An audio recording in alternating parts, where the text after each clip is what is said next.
Et là, maintenant, je fais ma technique. Je l'amène au sol, je le contrôle. Comment ce grand gaillard, enfin grand, c'est mes grands termes, je déconne. Comment l'amener sur le ventre? Déjà, c'est complexe. Là, on va partir du principe qu'il est détendu, il est à moitié KO, quoi. Donc, monsieur, il faut lui parler, dans l'idée. Alors, soit tu le tutoies, soit tu le vois, c'est vous qui voyez. Dans l'objectif, le bras tendu. Tenez ici. Vous pouvez appuyer, ça ne se voit pas. Une pression ici. Le coude, le tibia derrière le coude. Pas sur le coude. Vous pouvez faire sur le coude, mais il va y laisser un bras. Hein. Derrière, ici.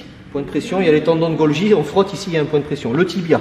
Si vous êtes trop loin, il va avoir du mal à tourner. Vous risquez de lui casser le bras parce que lui-même ne pourra pas tourner. Vous mettez ici. L'objectif, c'est de faire ça. Ne vous trompez pas de jambe. Bim.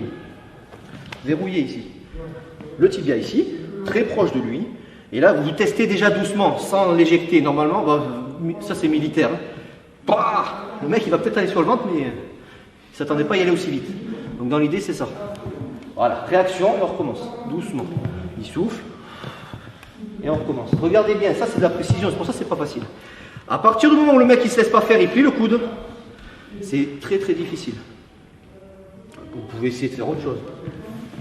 J'en sais rien, adaptation, d'accord? Celle-là ne marchera pas. Il faut vraiment que le mec il plie. Détends-toi, voilà, là, ça part. D'accord? Dans l'idée. Donc bref, on était ici, détends-toi. Ici. L'objectif, donc, tibia derrière. Fléchissez. Et doucement, soit ça, si le mec il bouge, ici. Et doucement, flexion, et on tire. Double effet qui se coule. Quand il est là, on continue à l'amener, on tourne.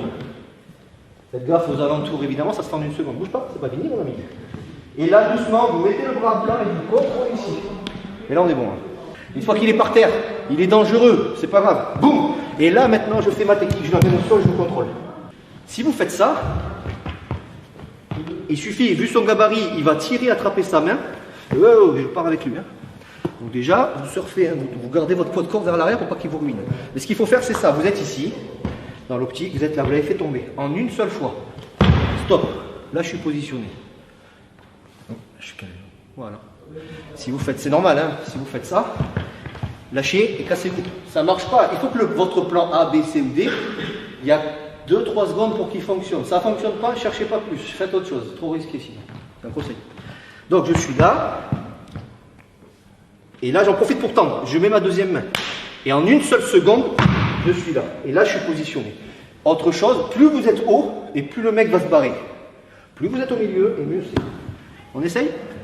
Si tu souhaites aller encore plus loin, à savoir décupler tes connaissances en self-défense, devenir confiant et efficace en situation réelle, mais ce que je t'invite à faire, c'est à cliquer juste ici. Formation offerte. Ou encore sur le lien qui est en description juste sous la vidéo. Voilà, j'espère que la vidéo d'aujourd'hui t'a plu et que t'a aidé à progresser un petit peu plus. Quant à moi, je te retrouve de l'autre côté pour commencer ta formation vidéo offerte. À tout de suite.